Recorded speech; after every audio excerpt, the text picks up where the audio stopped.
자, 사도행전 8장에 보시면요. 큰 박해가 처음 일어나고요. 또한 8절에 보시면 큰 기쁨이라는 단어가 나옵니다. 제가 종종 말씀드립니다. 큐티 할 때 처음과 마지막을 이렇게 한번 이어보세요. 이런 말을 많이 하는데요. 오늘은 상반된 현실, 큰 박해가 일어나고 있고 또 반면에 큰 기쁨이 일어나고 있는 이 두 가지의 상반된 현실 속에서 우리가 가져야 할 메시지를 한번 보고자 합니다. 자, 자막을 한번 보셔요. 먼저 첫 번째, 큰 박해가 이렇게 일어나고 있습니다. 사도행전 8장 1절 함께 읽겠습니다. 사울은 그가 죽임 당함을 마땅히 여기더라. 그날에 예루살렘에 있는 교회에 큰 박해가 있어 사도 외에는 다 유대와 사마리아 모든 땅으로 흩어지니라. 여기서 말하는 그는 스데반 집사님입니다. 사도행전 7장에서 순교를 당하지 않으셨겠습니까? 사울은요, 이 스데반의 죽임 당함을 마땅하게 여겼습니다. 전혀 거리낌이 없었거든요. 그리고 자, 첫 번째 큰 박해가 예루살렘 교회에 일어났어요. 그런데 사울은 이 스데반을 죽이는 것으로만 끝내지 않고 자, 이제 이 교회를 박해하는데 3절을 띄워 주시죠. 자, 같이 읽겠습니다. 사울이 교회를 잔멸할세 각 집에 들어가 남녀를 끌어다가 옥에 넘기느라. 자, 잔멸할세 요 단어가 조금은 생소한데요. 헬라 원어를 보면 이런 뜻입니다. 멧돼지가 밭에 들어가서 엉망진창을 만들다. 자, 빨리 지금 상상해 보셔야 됩니다. 산 멧돼지가 우리가 열심히 경작해 놓은 밭에 들어가지고요, 쑥대밭을 만들어 버려요. 요게 잔멸할세라는 단어의 원래 뜻입니다. 그러면 사울이라는 요 멧돼지 놈이 예루살렘 교회 성도들의 기도와 헌신과 눈물로 예루살렘 교회를 세워놨거든요. 와, 이 멧돼지 한 마리가 들어오더니요, 교회를 쑥대밭으로 만든 거예요. 이게 잔멸할세라는 단어의 뜻입니다. 그리고 예수를 믿는 각 집에 들어가 남녀를 막론하고 다들 체포해서 감옥에 가두어 버렸습니다. 자, 바로 이 큰 박해가 일어났을 때에 제가 오늘도 잠깐 나누겠지만 사도행전 1기에서 제가 이때의 말씀을 드렸어요. 사도들은 예루살렘에 남았고요. 성도들은 이 큰 박해로 인하여서 흩어졌거든요. 자, 그럼 한번 보셔요. 사도들은 예루살렘 교회에 남았습니다. 자, 남았어요. 성도들은 흩어졌어요. 우리는 요 모습을 보면서 그래도 힘들고 어려워도 교회를 지키면서 남아 있어야지. 요런 안경으로 남아 있는 사도들을 본다면 우리는 얼마든지 축복하고 격려할 수 있습니다. 맞아요. 그런데 또 한편으로는 자, 자막을 한번 보셔요. 요 자막은 넘어갈게요. 이게 아닌데요. 사도행전 1장 8절. 제가 안 드렸나요? 사도행전 1장 8절. 제가 읽겠습니다. 오직 성령이 너희에게 임하시면 너희가 권능을 받고 예루살렘과 온 유대와 사마리아와 땅끝까지 이르러 내 증인이 되라 하시니라. 자, 요 안경으로 보면 박해가 일어났어요. 예루살렘 교회에 남아 있는 사도들을 향하여서 또 다른 관점으로는 뭐지? 이렇게 색안경을 끼고 볼 수 있습니다. 자, 요 균형을 한번 잘 잡아주세요. 다시요. 우리가 예루살렘 교회를 지켜야 돼라는 이 마음은 정말 선한 마음이 맞습니다. 그리고 큰 박해가 있어도 사도들이 교회 지켜야지 뭐 진짜 뭐 누가 지켜요? 목사가 그래도 지켜야죠. 그럼 당연하죠. 목사니까, 사도니까. 그러한 관점에서 예루살렘 교회를 지키고 있는 사도들을 격려하고 축복합니다. 그런데 거시적인 관점에서 특별히 하나님이 사도행전을 통하여서 이루고자 하는 이 하나님의 명령을 그 기준으로 된다면 마냥 잘했다라고 축복할 수는 없어요. 이걸 다시 제가 이렇게 말씀드렸습니다. 하도 흩어지지 않으니까 하나님은 8장에서 그리고 우리가 12장에서 다시 한번 최초의 순교자 야고보가 나오는 것을 보게 될 겁니다. 12장에서 하나님은 예루살렘 교회를 흔들어 제껴요. 제가 이 표현 썼거든요. 이 안경도 되게 중요합니다. 왜? 안 흩어지니. 안 가요, 안 가. 예루살렘에만 있어요. 유대는 가끔 나갔어요. 사마리아 택도 없어요. 땅끝까지요? 웃기고 있네. 이렇게 된 거죠. 하나님은 분명히 사도들을 택하시사 복음을 전하기 위한 나의 택한 그릇이야. 그럼 그 그릇이 예루살렘에도 있고 유대도 있고 사마리아도 있고 땅끝까지도 가야 되는데 지금 예루살렘에만 있었다라는 거예요. 자, 한편 성도들은 어떻게 했느냐? 이 큰 박해가 있으니까 흩어졌습니다. 자, 흩어진 성도들을 저는 나무랄 이유가 없습니다. 물론 혹시나 그들의 마음속에, 이건 상상해 보는 거예요. 그들의 마음속에 야, 나부터 살고 보자. 그리고 나중을 도모하자. 충분히 이해합니다. 마냥 그런 모습들을 욕하고 싶은 마음은 없어요. 하지만 그렇다 하더라도 뭔가 좀 석연치 않은 그런 좀 뒤에 좀 찝찝한 마음은 우리가 벗어날 수가 없는 것이죠.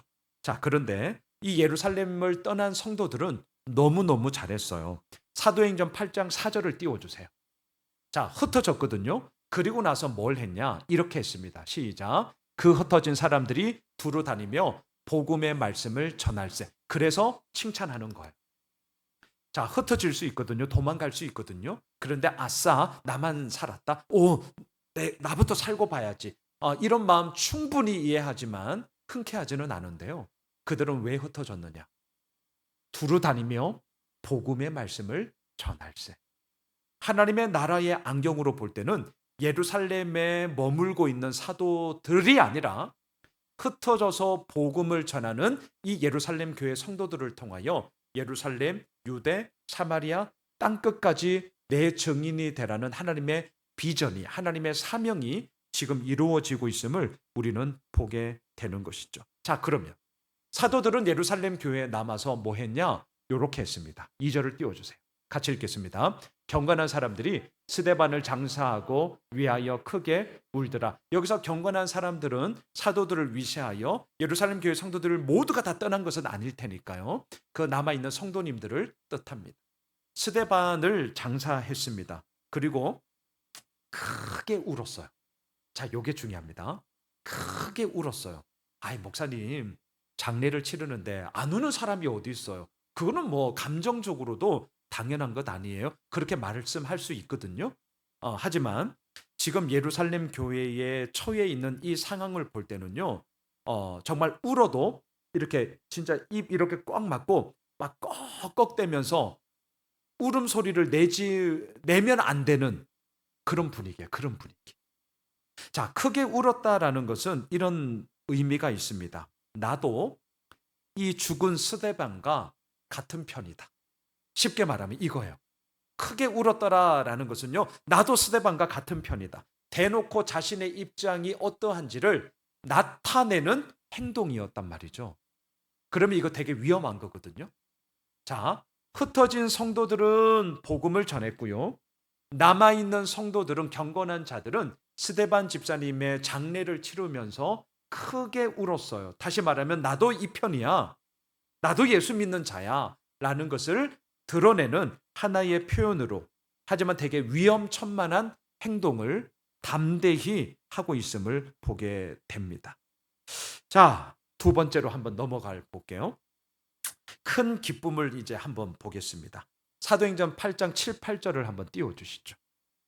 자, 큰 기쁨의 이야기는 또한 사마리아 성에서 이런 일이 벌어지는데요. 같이 읽겠습니다. 많은 사람에게 물었던 더러운 귀신들이 크게 소리를 지르며 나가고 또 많은 중풍병자와 못 걷는 사람이 나으니 그 성에 큰 기쁨이 있더라. 너무나 놀라운 일이 벌어졌는데요. 제가 지난주 월요일 날 우리 분립개척한 목사님들 정기 모임을 오랜만에 가졌거든요. 그리고 이제 12월 달에 이제 우리 교회에서 다시 이제 모이기로 이렇게 했는데, 한 목사님이 여름 때 필리핀 만다나오, 저는 잘 모릅니다. 하여튼 민다나오, 예, 오케이. 어우, 선교 갔어요, 선교. 근데 그 목사님 말로는 지금 뭔가 좀 하여튼 뭐 어려운 일이 있는지 이렇게 잘 위험한 곳으로 뭐 이렇게 좀 됐다 하더라고요. 근데 이제 집회를 이렇게 하는데 통역을 하고 이렇게 하잖아요. 근데 결론적으로 말씀드리면 오늘 진짜 이 사도행전 8장 7절 8절처럼 와, 막 너무나 놀라운 역사가 일어났다는 거예요. 진짜 뭐 안수 한번 뭐 퍽퍽 썰어지고 뭐야 막 이럴 정도로. 예, 막 귀신이 막 떠나가고 진짜 아픈 분이 낫고 본인도 놀랬다는 거예요. 본인도. 와, 하나님께서 진짜 행하시는 역사가 너무나 놀랍다. 그리고 이제 목사님하고 몇몇 성도님들이 같이 갔는데 그 여운이 얼마나 많이 남았겠어요. 그래서 교회에 이제 돌아온 거예요. 그 뜨거운 마음을 가지고 이렇게 이제 막상 내가 이제 목양하는 목양지에 왔어. 안 돼! 목사들끼리 하는 얘기예요. 똑같이 기도한 거거든요. 예, 똑같이 말씀을 전한 거죠. 물론 뭐 감정에 있어서는 차이가 있겠지만, 하지만 그 마음이 뭐 바뀌겠습니까? 그 목사님이 여기서 사역하든 저기서 사역하든, 예, 그런데 왜 그럴까? 왜 그럴까? 어, 물론 그 처해 있는 상황과 환경에 있어서의 너무나도 다름과 그리고 성도님들의 그런 간절함, 막 저 멀리서 말씀을 듣고자 왔던 그런 간절함들, 이런 복합적인 요소들이 분명히 있을 거예요. 어, 그러면서 우리가 나눴던 말은 선교지. 그렇다고 뭐 여기 있는 성도들이 믿음이 안 좋냐 그런 의미는 절대 아닙니다. 이런 거였어요. 하나님의 역사하심이 너무나도 절실하게 필요한 곳에는 여전히 이루시며 행하시며 이끄시더라. 요 말씀 드리고 싶어서요. 네. 하나님은 지금 우리들의 모습 가운데서도 너무나도 적실한 모습으로 나타나죠. 그런데 보셔요. 병원이 즐비하잖아요. 아프면 우리 뒤에서도 기도하셨겠지만 병원 가셔야죠. 하지만 아시죠? 정말 여전히 선교지에는 병원이 없다니까요. 약이 없어요. 하나님의 일반 은총의 영역으로 우리는 얼마나 많은 혜택을 보고 있습니까? 하지만 그들에게는 없어요. 그럼 뭐가 있어야 돼요? 특별 은총이 필요한 거죠. 이거구나. 하나님의 행하심과 역사하심의 모습은 다양하게 나타나고 너무나도 풍성하게 나타나고 그렇다고 이 땅에 없느냐? 아니요. 이미 우리는 그들과 비교하면 어마어마한 걸 이미 우리는 누리고 있는 거죠. 자, 오늘 본문으로 다시 한번 돌아오겠습니다. 많은 사람에게 붙어 있던 더러운 귀신들이 나가고 병이 낫고 큰 기쁨이 일어났습니다. 그 땅은 어디냐고요? 사마리아입니다. 우리는 알고 있습니다. 사마리아 땅은 어떤 땅입니까? 유대인들로부터 멸시와 천대를 받던 땅입니다. 사마리아는요, 조롱과 압제와 정말 억울함이 가득 찬 땅이었고요. 사마리아는요, 오늘 본문처럼 귀신들의 괴롭힘과 각종 질병으로 인하여서 너무나도 큰 슬픔으로 꽉 차 있는 땅이었습니다. 그런데 그 땅에 큰 기쁨이 넘쳐났다라는 거예요. 어떻게 이런 일이 벌어졌느냐? 자막을 보십시오. 같이 읽겠습니다. 빌립이 사마리아 성에 내려가 그리스도를 백성에게 전파하니 이거밖에 없어요. 어제 우리가 큐티 묵상에서도 예수를 가르치고 복음을 전했다. 오늘도 전하기 위하여 택함 받은 나의 그릇이다. 사도행전의 핵심은 뭘까? 그리스도를 전함으로 이겁니다. 그리스도를 백성에게 전파한. 결국은 예수가 그리스도이십니다. 라는 이것에 대해서 분명함을 가지고 선포하고 선언하면서 그 예수 그리스도만을 드높일 때 나머지 모든 하나님의 영광스러움의 이야기가 펼쳐지게 되더라라는 것이죠. 우리는 알고 있잖아요. 그리스도, 메시아 똑같은 단어예요. 왕, 선지자, 제사장. 어, 주님은 우리의 삶을 다스리는 왕이십니다. 주님은 우리의 모든 죄를 사하여 주신 제사장이십니다. 주님은 오늘도 우리의 삶의 갈 길을 인도하시는 선지자이십니다. 예, 이 긴 말을 줄여서 예수는 그리스도, 예수는 주. 예, 오늘도 교회는 이걸 선포하고 이걸 붙잡고 우리가 나아가야 하는 것 아니겠습니까? 자, 이제 저의 오늘 결론이에요. 우리는 지금 큰 박해를 처음에 하나 보았고요. 큰 기쁨을 지금 또 보았습니다. 자, 그러면 흔히들 이제 이렇게 생각할 수 있죠. 큰 박해와 큰 기쁨인데 이것이 오늘 본문에서 연결되면서 보통은 이렇게 얘기합니다. 여러분, 큰 박해와 큰 어려움과 큰 슬픔이 있다 할지라도 예수가 그리스도이심을 선언함으로 말미암아 고백함으로 말미암아 큰 박해는 큰 기쁨으로 우리들에게 이루어지며 놀라운 변화를 이루실 것입니다. 아멘 해야 하셔야 되는데 아멘이죠. 아멘. 맞아요. 아멘입니다. 자, 그런데 여기서 제가 요런 우리의 생각을 조금은 제가 사실은 깨려고 해요. 깨려고. 자, 깨겠습니다. 분명히 앞서 제가 말씀드린 큰 박해가 예수가 그리스도이심을 고백함으로 말미암아 큰 기쁨으로 변하리라. 저 믿습니다. 분명히 믿어요. 이거 우리들에게 정답 맞거든요. 그런데 오늘 본문에서는 조금 다른 의미로서는 이 결론으로 도출하는 과정 속에 수학 문제 풀 때 답은 맞췄는데 사실은 과정이 틀렸어. 그러니까 찍은 거죠. 과정이 틀렸어요, 사실은. 자, 이게 무슨 말이냐? 큰 박해는 예루살렘에 일어난 거였고요. 큰 기쁨은 사마리아 성에서 일어난 거예요. 장소가 달라요. 큰 박해가 일어났던 예루살렘은요, 8장에서도 일어났고 11장에서는요, 베드로가 말씀 전하다가 감옥에 갇히기도 하고요. 12장에서는 야고보가 사도 중에 첫 번째로 순교당하거든요. 예루살렘에는 큰 기쁨이 없어요. 사마리아 성에 큰 기쁨이 일어났다라는 거죠. 자, 그러면 제가 요거를 이렇게 말씀 전하겠습니다. 큰 박해도 큰 기쁨도 우리들 가운데는 계속해서 있다라는 거예요. 사실은. 여러분, 큰 박해가 큰 기쁨으로 변할 것입니다. 궁극적으로는. 하지만 그 궁극적인 답을 이루어가는 과정 속에는 여전히 큰 박해의 이야기도 한 물줄기로 되게 싫지만 피할 수는 없습니다. 있고요. 또 한 줄기로는 큰 기쁨의 물줄기도 여전히 흘러가고 있더라는 거예요. 그러면 오늘 본문은 우리에게 뭘 말하느냐? 큰 박해가 있느냐? 간단합니다. 기도하고 돌아보고 주의 도움을 구하며 예수가 그리스도이심을 구해라. 다시요. 큰 박해가 있느냐? 예수가 그리스도이심을 구하며 나의 모든 삶의 어려움들을 주님 앞에 아뢰라. 반대로 큰 기쁨이 있느냐? 이거는요, 말할 것 없습니다. 누리십시오. 마음껏 누리세요. 괜찮아요. 큰 기쁨이 있다고요? 감사하십시오. 하나님 앞에 영광 돌리면서 감사해 하시면 됩니다. 말씀을 정리하겠습니다. 큰 박해가 있습니다. 큰 기쁨도 있습니다. 단순하게 큰 박해가 큰 기쁨으로 변화될 것이다. 저는 이렇게 단순하게는 말씀 못 드리겠습니다. 여전히 우리들의 한 물줄기 속에는 큰 박해의 이야기가 여전히 있기 때문입니다.